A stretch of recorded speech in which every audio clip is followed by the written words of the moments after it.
Salut, donc bienvenue dans cette vidéo. Aujourd'hui, on va faire une analyse de marché. Donc, on va analyser les différents marchés financiers pour trouver les meilleures opportunités de trading pour cette semaine. Donc, on va d'abord commencer sur les matières premières, ici avec le pétrole notamment. Donc, la semaine dernière, on était dans un range ici entre 76 et 69. On a cassé ce range par le haut et là, on part sur une tendance plutôt haussière. Donc là, c'est intéressant.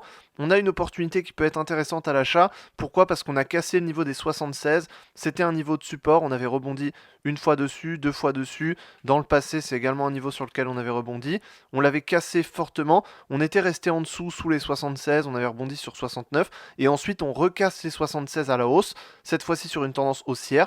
Donc là, c'est intéressant, on voit que ça a cassé rapidement en plus de ça, donc ça pourrait partir beaucoup plus à la hausse sur 82 dans un premier temps, et ensuite sur 88, et ensuite 92. Donc là, on a une vraie tendance haussière qui pourrait commencer. Donc on a cassé les 76, c'est déjà une première étape. Maintenant, il faudrait qu'on casse les 82 pour pouvoir arriver sur 88 et ensuite 92. Donc là, on est clairement sur une tendance haussière. Il y a une opportunité qui peut être intéressante ici. Donc à voir par la suite, on suivra ça de toute façon les prochaines semaines.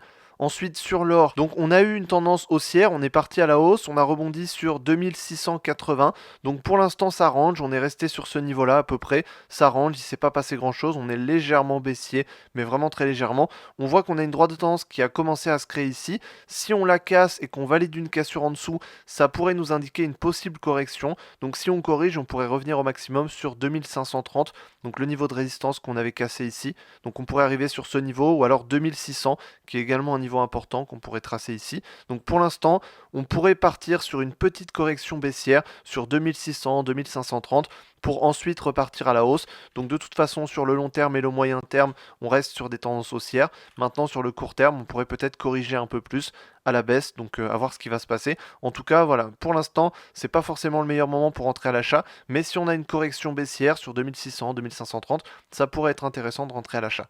Ensuite, si on regarde sur les indices, le S&P 500, donc le S&P 500 ici, on est resté plutôt dans un range, on est toujours haussier sur le long terme, sur le moyen terme aussi, mais on est resté dans un range entre 2500, 2000, 5200, entre 5750 pardon, et 5670.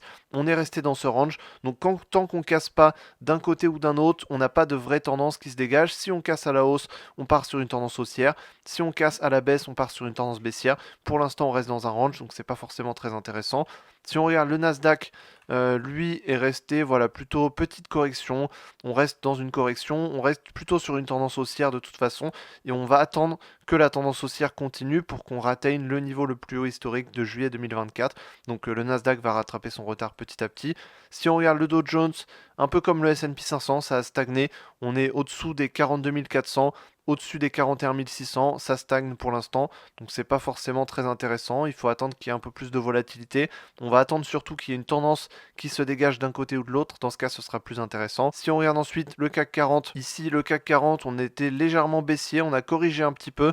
On voit que ça commence à repartir. Donc là, on a rebondi sur ce niveau, sur 7450. Donc ça rebondit dessus. On voit qu'avec cette bougie d'aujourd'hui, on semble commencer à repartir à la hausse avec la mèche en bas comme ça, c'est plutôt un signe de poussée haussière. Donc on pourrait avoir une poussée haussière sur 7700, 7900, peut-être même à terme sur le long terme sur 8300. Pour l'instant, c'est pas encore le cas, mais on pourrait repartir sur une tendance haussière. Donc moi, je vois bien le CAC 40 repartir à la hausse sur ces prochaines semaines. Donc à voir ce qui va se passer. En tout cas, les indices pour l'instant, ça n'a pas trop bougé. Sur les crypto-monnaies, est-ce qu'on a eu de la volatilité? Pas tant que ça. Les crypto-monnaies, ça a corrigé un peu. Toute la semaine dernière, on a eu une correction en début de semaine et ensuite on a stagné, on est reparti un peu à la hausse. Bon, pour l'instant, c'est pas forcément très intéressant. Ça stagne pas mal. On a beaucoup de stagnation entre 66 000 et 54 000, même plus globalement entre 74 000 et 54 000. Hein. Pour l'instant, sur les crypto-monnaies, on n'a pas de vraie tendance qui est claire, qui se dégage pour l'instant. Même si à long terme, on est quand même sur le très long terme, on est plutôt haussier. Sur le moyen terme, on est légèrement baissier, plutôt en range. Donc on attend qu'il y ait une cassure à la hausse ou à la baisse pour partir sur une tendance. Mais pour l'instant, c'est pas encore le cas. L'Ethereum, lui, a beaucoup plus de mal que le Bitcoin. On est beaucoup plus en range, beaucoup plus baissier. À chaque fois qu'il y a une baisse, il a plus de mal à repartir à la hausse. Donc l'Ethereum a beaucoup plus de mal que le Bitcoin. Donc pour l'instant, c'est pas forcément un actif qui va être très intéressant pour investir. Pour moi, il n'y a pas beaucoup d'opportunités sur l'Ethereum, moins que sur le Bitcoin. On a moins de volatilité aussi, donc à voir ce qui va se passer. Mais pour l'instant, le Bitcoin est plus intéressant au niveau des crypto-monnaies. Si on regarde ensuite sur le Forex, alors le Forex ça a pas mal bougé. Sur l'euro-dollar, on est parti à la baisse, on est revenu sur 1,095, donc on est revenu sur ce niveau, c'est parti à la baisse, on était en range entre 1,12 et 1,10, donc ça a cassé ce range à la baisse. Maintenant on voit qu'aujourd'hui on a une bougie haussière, donc déjà dans un premier temps, quand on a une baisse comme ça qui est assez forte, dans un premier temps, on peut la corriger. Donc on peut d'abord corriger ce mouvement à la hausse, donc tout simplement marquer une petite hausse pour pouvoir corriger cette baisse qui a été rapide et violente ici. Donc on pourrait la corriger environ à la moitié, donc sur au moins 1,105 ou alors 1,11, donc peut-être entre les deux. On pourrait déjà corriger dans un premier temps et ensuite on va voir quelle tendance ça va nous donner. Si on continue la tendance haussière, dans ce cas on continue à la hausse sur 1,12 et ensuite sur 1,13, et si on continue, si on part plutôt sur une tendance baissière, puisque de toute façon ici on était déjà en tendance haussière, donc si dans ce cas on part sur une tendance baissière, on partira sur 1,09 et 1,08. Donc pour l'instant par défaut on reste sur une tendance haussière puisque c'est ce qui a lieu depuis le début de l'année. On est sur une tendance haussière, on a des creux qui sont à chaque fois de plus en plus hauts, donc même si ici on marque un creux qui est plus bas que l'ancien, on reste quand même plus haut que l'ancien creux de août 2024, donc on reste quand même sur la tendance haussière pour l'instant. Ça peut être juste une correction à l'intérieur de cette grande tendance haussière, donc pour l'instant plutôt haussier sur l'euro-dollar, même si à court terme on reste baissier parce qu'on a une chute violente. Sur le moyen terme et le long terme on reste quand même plutôt haussier, puisque à mon avis on va d'abord corriger ce mouvement à la hausse au moins sur 1,105 ou alors 1,11. Donc pour l'instant plutôt haussier à mon avis sur l'euro-dollar. Sur le GBP USD, on a à peu près le même cas de figure. Sur le moyen terme, long terme, on est plutôt haussier depuis le début de l'année. On a corrigé ici assez rapidement. Donc on a corrigé assez rapidement, on est quasiment sur 1,30. On reste quand même au-dessus du creux ici de septembre 2024. Donc on pourrait quand même rester plutôt haussier sur le moyen long terme. Mais à court terme, on est quand même plutôt baissier. Donc sur le court terme baissier, on pourrait revenir sur 1,30. Si on rebondit sur 1,30, ce qui est probable, dans ce cas on repartira à la hausse sur 1,33, 1,34. Donc pour l'instant, on pourrait marquer un range ici entre 1,34 et 1,30, rester entre les deux, puis peut-être à terme, dans peut-être quelques semaines, recasser à la hausse au-dessus de 1,34. Donc pour l'instant, on va rester dans ce range ici, on pourrait revenir sur 1,30, à court terme plutôt baissier, à moyen terme, long terme plutôt haussier. Ensuite sur USD Yen japonais, donc sur USD JPY, où est-ce qu'on en est? Ici, on est plutôt sur une tendance baissière, donc bon, sur le très long terme, on est toujours haussier, à court terme, moyen terme, on était sur une belle tendance baissière ici, on avait cassé les niveaux de support un par un. Les semaines d'avant, j'avais dit justement qu'on était plutôt baissier. Maintenant, on voit que cette droite de tendance ici, donc que j'avais tracée, je l'ai supprimée parce que pour l'instant, elle n'est plus valide.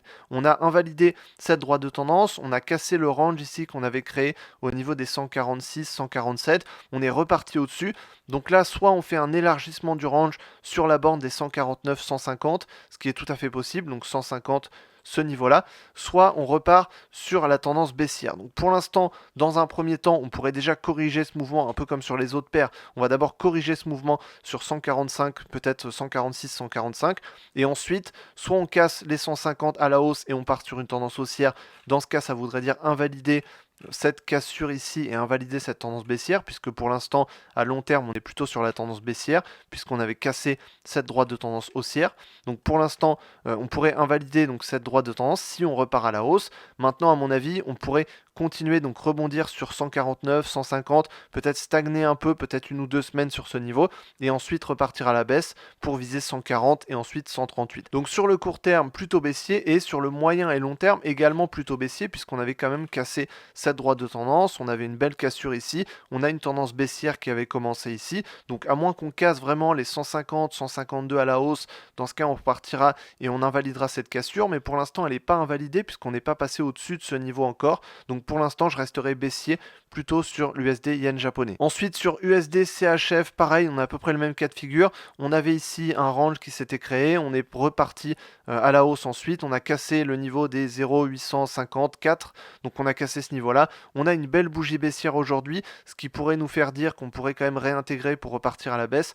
Donc pour l'instant, sur le court terme, sur cette paire, on est haussier parce qu'on a cassé un niveau de résistance important. Mais ici, si on regarde sur le moyen terme, le long terme, on est plutôt baissier. Depuis le début de l'année, on est quand même plutôt baissier.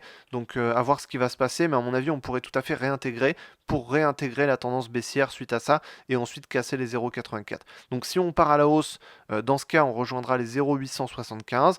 Si on repart à la baisse et qu'on réintègre, dans ce cas, ce sera 0,84. À voir ce qui va se passer. Donc sur le court terme, plutôt haussier, puisqu'on a une cassure ici du niveau de résistance. On a également une cassure de cette droite de tendance à la hausse. Donc sur le court terme, plutôt haussier, puisqu'on a une cassure. Mais sur le moyen et long terme, on voit que depuis le début de l'année, on est quand même plutôt baissier. Donc on pourrait tout à fait réintégrer pour repartir à la baisse. Donc pour l'instant, à voir ce qui va se passer. Il faut s'adapter à ce que le marché va nous donner. Si on casse les 0,86 à la hausse, dans ce cas, on part sur des trades plutôt haussiers. Si on réintègre plutôt sous les 0,854, dans ce cas, on part plutôt sur un scénario plutôt baissier. Donc à voir ce qui va se passer, il faut savoir s'adapter. Pour moi, il y a d'autres paires qui sont plus intéressantes de toute façon pour cette semaine. Si on regarde ensuite USD CAD, bon bah là-dessus ça range, on est entre 1,36 et 1,345. Pour l'instant, on reste dans ce range. On est plutôt sur la partie haute. Donc pour l'instant, on pourrait logiquement repartir à la baisse pour revenir chercher la borne basse. Maintenant, si on casse le niveau des 1,365 à la hausse, dans ce cas, on partira sur une tendance plutôt haussière.